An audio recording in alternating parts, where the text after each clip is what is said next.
ស្រឡាញ់មួយជីវិតតែសំណាងមិនមានដូចការគិតការពិតខ្លះកើតឡើងដូចរឿងប្រឌិតស្រឡាញ់គ្នាចិត្តនឹងចិត្តស្នេហ៍ពិតតែមិនអាចជួបគ្នារឹងព្យាយាមយ៉ាងណាក៏នៅតែបានរវាងយើងបានត្រឹមជាសង្សារយ៉ាងណាក៏មិនលើសពីនេះដែរទោះជាយើងចង់ជួបចង់ថែចង់ក្បែរអាចបានត្រឹមក្បែរគ្នាតែក្នុងពេលខ្លីស្រឡាញ់ខ្លាំងក៏ត្រឹមជាសង្សារ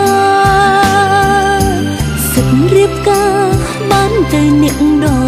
ទៃស្រឡាញ់គ្នាចុងក្រោយសល់ត្រឹមអា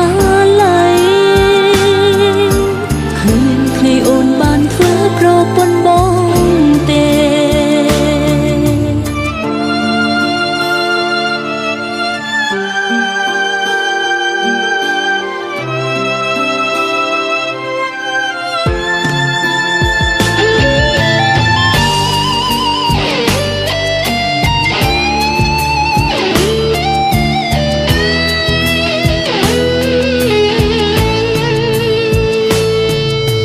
តែសំណាងមិនមានដូចការគិត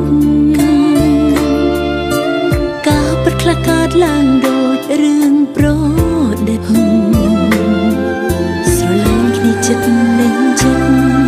ស្នេហ៍ពិតតែមិនអាចជួបគ្នារឹងព្យាយាមយ៉ាងណាក៏នៅតែបានរវាងយើងបានត្រឹមជាសង្សារយ៉ាងណាក៏មិនលើសពីនេះដែរទោះជាយើងចង់ជួបចង់ថែចង់ក្បែរ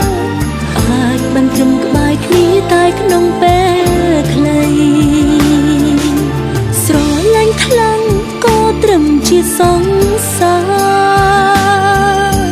សិទ្ធរៀបការបានទៅអ្នកដ